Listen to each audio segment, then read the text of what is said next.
Pat, can we kick off by finding out the latest news on the injury front, and in particular with captain James McPake? How far away is he now from staging a first team return?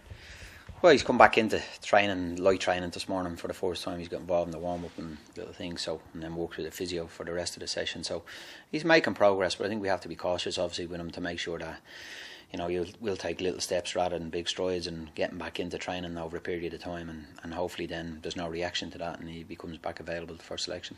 What is the full extent of his injury, Pat?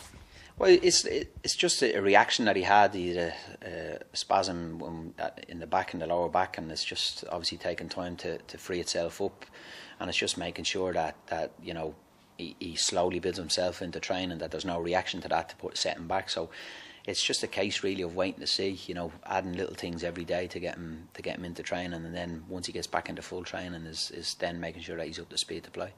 Does the fact that Nelson is now on board and the fact that Hanlon and Forster are both fit and well, does that mean you don't have to rush him back, that you can try and ease him back in?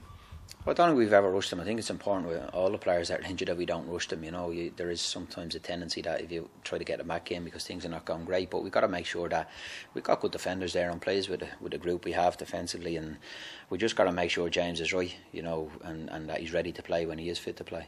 Tim Clancy, what's the latest with him? Yeah, Tim is very, very close. I think obviously this week will be a little bit early for him. We don't have a under-20 game next week, which is disappointing. We could have got him, but we will try to organise a bounce game or maybe a training game on Tuesday to try to get him some game time. And then probably after that, I think we're due to play Rangers the following Tuesday. We could probably pencil him in to play some part in that, and then hopefully he should be available to come back into the first team squad. And in terms of midfielders, obviously Paul Kenny and Alex Harris, they had similar types of injury, did they? Or no, what's they're different. The scenario? Paul has a lot of ligament damage and just has been in a protective boot since the injury, and he's making progress. He's off the crutches this week and he's making good progress, so we just have to be careful with him as well. Again, he'll work with the physios now that he can do a little bit more work. He's been a lot of upper body stuff and trying to keep him ticking over fitness wise.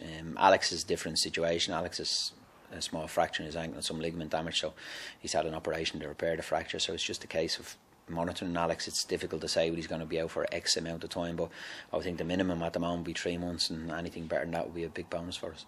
You mentioned obviously the under-20s. Cody Mulhall, a player that you kind of helped to bring into the club in the summer, he's been scoring a barrel load of goals, hasn't he? And obviously just recently received recognition at under-19 level with the Republic of Ireland.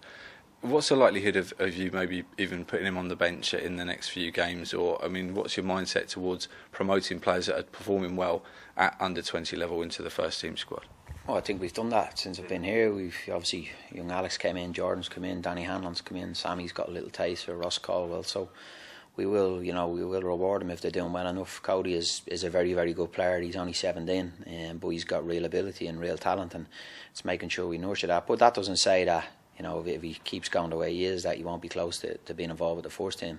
You know, he is in our thoughts at the moment. He's played a lot of games in relation to the under-20s, you know, and we still feel his fitness levels can be a little bit better.